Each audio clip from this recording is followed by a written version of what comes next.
ప్రతి ఒక్కరూ తమ ఆదాయంలో కొంత భాగాన్ని ఆదా చేస్తారు. వారి డబ్బు సురక్షితంగా ఉండే ప్రదేశంలో పెట్టుబడి పెట్టాలని కోరుకుంటారు. మంచి రాబడిని పొందుతారు. పొదుపు చేయడానికి అనేక మార్గాలున్నాయి. వివిధ పథకాల్లో ఇన్వెస్ట్ చేస్తూ మంచి రాబడి పొందాలంటే పోస్ట్ ఆఫీస్లో ఎన్నో అద్భుతమైన పథకాలున్నాయి.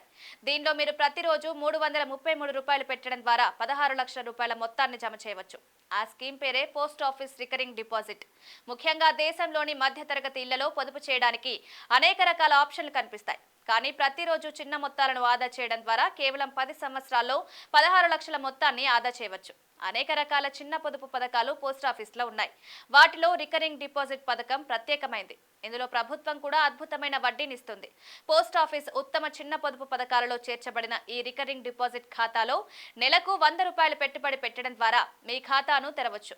సింగిల్ లేదా జాయింట్ ఖాతాను తెరిచే సౌకర్యం కూడా ఇందులో ఉంది. ప్రస్తుతం ఈ పథకంపై 6.7% బలమైన కాంపౌండ్ వడ్డీ అందుకోవచ్చు. ఈ కొత్త వడ్డీ రేటు జనవరి 1, 2024 నుండి వర్తిస్తుంది. పోస్ట్ ఆఫీస్లోని అన్ని ఇతర పొదుపు పథకాలు రిస్కు లేనివి. ఆర్డీ పెట్టుబడిలో ఎటువంటి రిస్క్ ఉండదు. దీనిలో పెట్టుబడిపై ప్రభుత్వం భద్రతకు హామీ ఇస్తుంది. కానీ గొప్ప ప్రయోజనాలను కలిగి ఉన్న ఈ చిన్న పొదుపు ఆర్డీ పథకంలో మీరు ప్రతి నెల సరైన సమయంలో పెట్టుబడి పెట్టాలని గుర్తుంచుకోవాలి. ఎందుకంటే మీరు ఏదైనా నెలలో వాయిదాను పెట్టడం మర్చిపోతే నెలకు 1% జరిమానా చెల్లించాల్సి ఉంటుంది.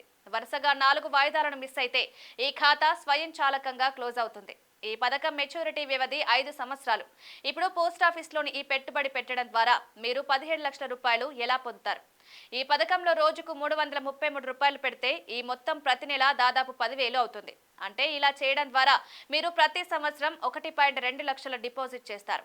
5 సంవత్సరాల మెచ్యూరిటీ కాలంలో మీరు 6 లక్షల రూపాయలు జమ అవుతాయి. ఇప్పుడు 6.7% చొప్పున చక్రవడ్డీతో లెక్కిస్తే అది 1,13,659 అవుతుంది. అంటే మీ మొత్తం 7,13,659 అవుతుంది. పోస్ట్ ఆఫీస్ రికరింగ్ డిపాజిట్ లో మెచ్యూరిటీ వ్యవధి 5 సంవత్సరాలు ఉండవచ్చు.